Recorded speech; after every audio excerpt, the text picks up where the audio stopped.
Gravação iniciada.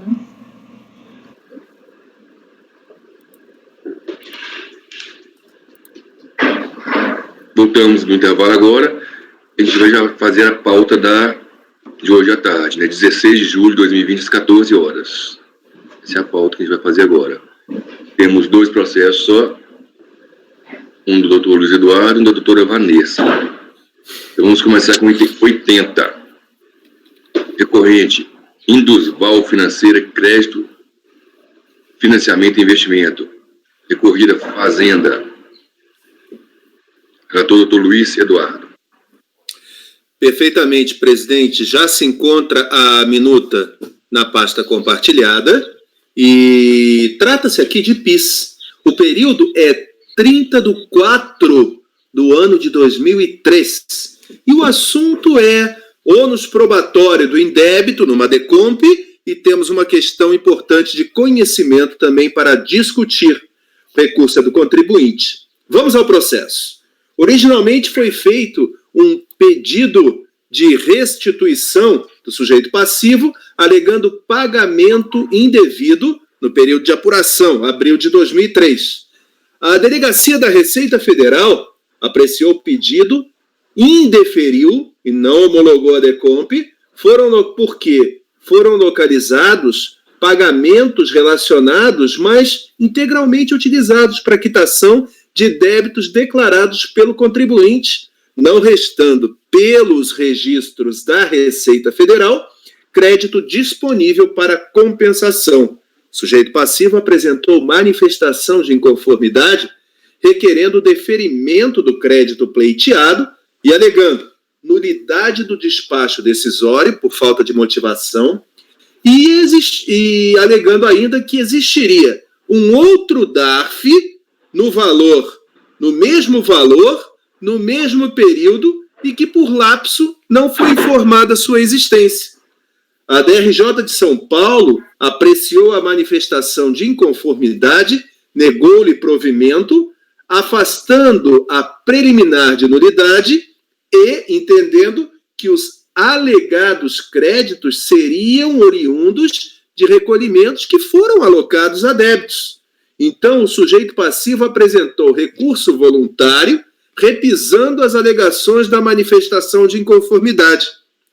A decisão recorrida da antiga primeira turma especial da terceira sessão, acórdão 3801-004-367, negou o provimento ao recurso voluntário, afastando a nulidade do despacho decisório, entendendo que não houve prova de um indébito e afirmando que a taxa Selic seria devida por ter base legal.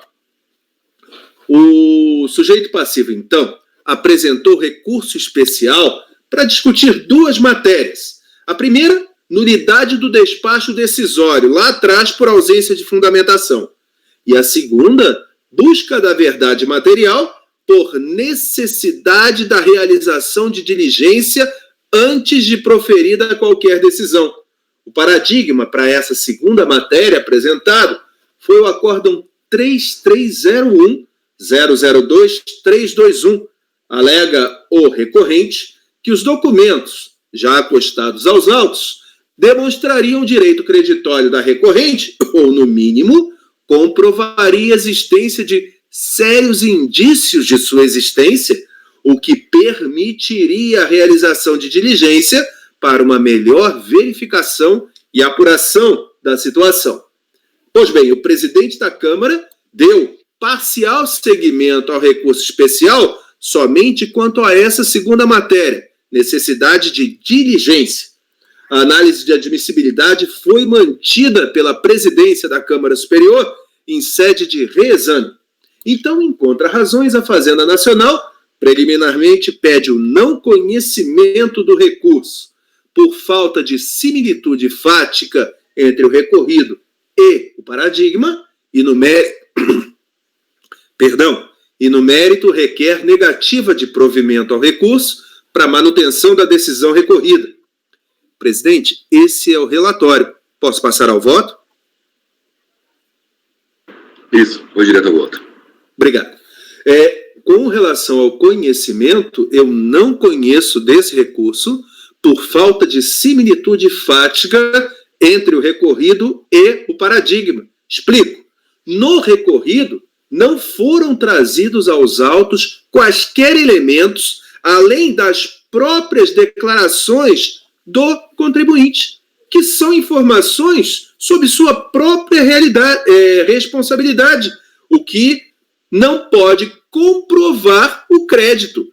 O que ele poderia ter trazido seriam documentações compatíveis com sua escrituração contábil e fiscal que apontassem para a existência desse crédito. E no paradigma, não. No paradigma havia documentos probatórios acostados aos autos. Essa diferença fática, no meu entendimento, impede a verificação de divergência jurisprudencial. Então, não estou conhecendo do recurso. O senhor gostaria de votar o conhecimento em separado, presidente? Sim, vamos votar primeiro o conhecimento. Doutor Andrada. Acompanho o relator para não conhecer do recurso especial do contribuinte.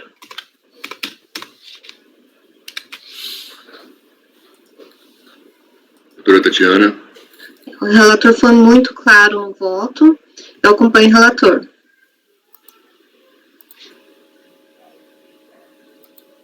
Doutor Balcir.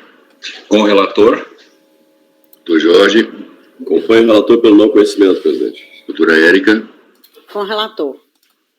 Doutora Vanessa. Também acompanho o relator, presidente. O Luiz foi tão rápido, não deu nem tempo de eu ler aqui o despacho de admissibilidade.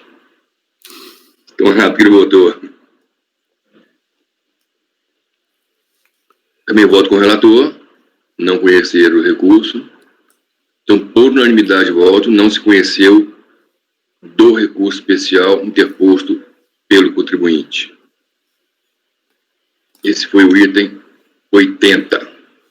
Item 81, doutora Vanessa, relatora, recorrente Fazenda Nacional, recorrida Cooperativa de Crédito, Poupança e Investimento, Sicredi, Pioneira, Rio Grande do Sul.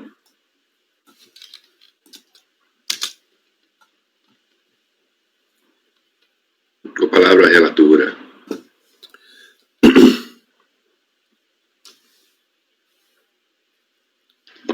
Já está na pasta, presidente. Então, aqui trata-se de um recurso especial de divergência interposto pela Fazenda Nacional, buscando a reforma do Acórdão 3802.001.776, que deu parcial provimento ao recurso voluntário.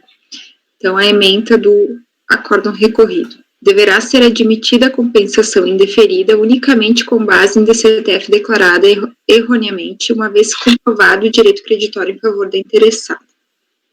O acórdão recorrido deu provimento ao recurso voluntário para admitir o direito ao crédito mediante a apresentação da retificação da DCTF, ainda que após a aprovação do despacho decisório, pois comprovado o direito creditório do contribuinte.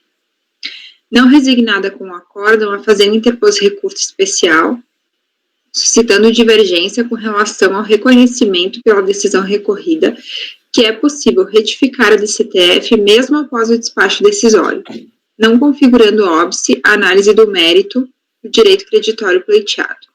Sustenta que, nesses casos, deveria ser determinada a remessa dos autos para a Delegacia da Receita Federal de origem, a fim de que a mesma analise a certeza e liquidez dos créditos. Para comprovar a divergência, trouxe como paradigmas os acórdãos 3803.003.851 e 9202.01.948. Então, foi dado seguimento ao recurso especial, por considerar como comprovada a divergência. O contribuinte apresentou contrarrazões postulando a negativa de provimento. É o relatório. Passou ao voto, presidente? Sim, sou direto ao voto. Tá. O recurso especial, então, interposto pela Fazenda, atende os pressupostos de admissibilidade, devendo, portanto, ter prosseguimento. Então, eu estou admitindo o recurso. No mérito, a Fazenda busca ver reformada a decisão no que tange a impossibilidade de se reconhecer o crédito pleiteado mediante a retificação da DCTF, requerendo sejam os autos enviados à DRF de origem para apuração da certeza e liquidez do crédito. Com relação à possibilidade de reconhecimento do crédito com base em DCTF retificadora, ainda que apresentada após a aprovação do despacho decisório, foi abordada por essa terceira turma da Câmara Superior no Acórdão 9303008923, de julho de 2019, de relatoria do ilustre conselheiro Andrada, sendo reconhecida a possibilidade da retificação da DCTF, ainda que após o despacho decisório. Então, transcreve-se abaixo parte da fundamentação que passa a integrar esse julgado como razões de decidir. Então, essa questão já está superada na jurisprudência do CARP, que entende que o direito creditório decorrente do indébito tributário só depende de sua comprovação, independente do preenchimento correto ou não da DCTF. Esse também é o entendimento da própria Receita Federal, que foi proferido no parecer normativo COSIT 2 de 2015, do qual transcrevo parte de suas conclusões. Então, as conclusões são do parecer. As informações declaradas em DCTF original retificadora que confirmam a disponibilidade do direito creditório utilizado em Perdicomp podem tornar o crédito apto a ser objeto de Perdicomp, desde que não sejam diferentes daquelas prestadas à Receita em outras declarações, tais como da IPJ e da COM, por força do dispositivo do disposto no parágrafo 6º do artigo 9º da IN 1110 de 2010, sem prejuízo, no caso concreto, da competência da autoridade fiscal para analisar outras questões ou documentos com o fim de decidir sobre o indébito tributário. E não há impedimento para que a DCTF seja retificada depois de apresentado o Perdicomp, que utiliza como crédito o pagamento inteiramente alocado na DCTF original, ainda que a retificação se dê após o indeferimento do pedido ou da homologação da compensação. Então, respeitadas as restrições da IN 1110 de 2010. Retificada a DCTF depois do despacho decisório e apresentada a manifestação de inconformidade tempestiva contra o indeferimento do PER ou contra a não homologação da DECOMP, a DRJ poderá baixar em diligência a DRF. Caso se refira apenas a erro de fato e revisão do despacho decisório, implique o deferimento integral daquele crédito ou homologação integral da DECOMP, cabe a DRF assim proceder. Caso haja questão de direito a ser decidida ou a revisão seja parcial, compete ao órgão julgador administrativo decidir a lide, sem prejuízo de renúncia à instância administrativa pelo sujeito passivo. No caso concreto, então, eu não verifico a necessidade de retorno do processo da RJ, tendo-se que o indeferimento pela decisão da própria DRJ foi única e exclusivamente com base na imprestabilidade de retificação da DCTF para reconhecimento do direito creditório, que foi afastado pela decisão recorrida. Além disso, a liquidez e certeza do indébito tributário serão verificados quando da liquidação do presente julgado pela própria DRF, não havendo prejuízo a qualquer das partes envolvidas no processo. Então, estou negando o provimento ao recurso da Fazenda, presidente. Basicamente, aqui, o que eu entendi, né, do recurso, enfim, que são duas questões. Primeiro, a Fazenda se insurge contra essa questão da retificação da DCTF posteriormente ao despacho decisório e requer que os autos sejam encaminhados novamente à DRF. Então, com base nesse julgado que nós tivemos no ano passado com a relatoria do Dr. Andrada, eu entendi por negar provimento que essa providência não seria necessária, né? Então, esse é o voto. Obrigado. Doutor Andrada. Doutora Vanessa, eu vou levantar uma preliminar de não conhecimento. Eu peço desculpa por não ter feito antes, porque eu estava lendo os acordos paradigmas. E eu acho que, nesse caso, a gente não deveria conhecer esse recurso da Fazenda. Deixa eu explicar. No acordo recorrido do Franzé, ele afastou o impositivo da DRJ de que era necessário retificação do DCTF para autorizar o crédito. Aí ele afastou essa situação, né, o acordo recorrido afastou a necessidade de retificação do DCTF, bastando provar que o crédito era a origem do crédito. E aí o Franzé analisou razão analítica contábil, PIS, folha a recolher, saldo de conta, o DARF, correspondente ao pagamento, tal, e deu liquidez ao montante, deu provimento ao recurso voluntário do contribuinte e deu liquidez ao crédito. Então, corresponde exatamente à quantia reclamada pelo contribuinte. Um dos paradigmas é o 9202014948. Esse não tem nada a ver com o assunto. Imposto de renda retido na fonte, afastou-se a prescrição e determinou que se analisasse o direito creditório. Então, de fato, esse realmente é um assunto totalmente diferente. Agora, o outro paradigma, que realmente ele é parecido, que é do ex-conselheiro Elcio, na atual, ele é conselheiro atualmente, Elcio Lafetar Reis, aconteceu uma situação parecida. Só que é o seguinte, os documentos acostados aos autos, primeiro, é outro tributo. Existe apuração do IPI, da IPJ, da CPF. A gente não pode falar que se essa turma aqui tivesse na mesma situação da anterior, analisando esses documentos, conseguissem dar liquidez ao cálculo. Pode até ser que sim, pode até ser que não, mas eu acho que são documentos diferentes que no acórdão recorrido a turma entendeu possível fazer o cálculo do indébito e já resolver o processo. E nesse acórdão paradigma, apesar de ser muito parecido, analisou-se outros documentos e, quem sabe, se essa turma analisasse aquele processo do acórdão recorrido, pudesse dar uma decisão diferente. Eu acho que não, ou sim, não dá para ter certeza. Então, em face da documentação diferente, do tributo ser diferente, né, eu acredito que seria o caso de não conhecer do recurso da Fazenda. Presidente, eu só caiu a minha conexão e eu voltei, perdi a primeira parte da exposição do doutor Andrada, mas consegui compreender. Então, a proposição seria pelo não conhecimento em razão do substrato probatório, digamos assim, dos paradigmas serem diferentes. Serem diferentes, Deixa eu até dar uma olhada aqui, porque eu não tinha me atentado para isso. E pela segunda parte da explicação, eu acho que vou mudar o meu voto. A primeira parte, doutora Vanessa, só é que o outro acordo não tem nada a ver com o assunto, que é um processo de prescrição. Afastou a prescrição, voltou para ver o mérito. Então, sim, que aí não... São totalmente diferentes, né? Tá. Esse outro realmente ele é bem parecido. Sim. Mas tem diferença em relação aos documentos que foram analisados. Tá. É por isso até que eu tinha conhecido, né? Porque a situação era semelhante e tinha essa questão da retificação. Mas, realmente,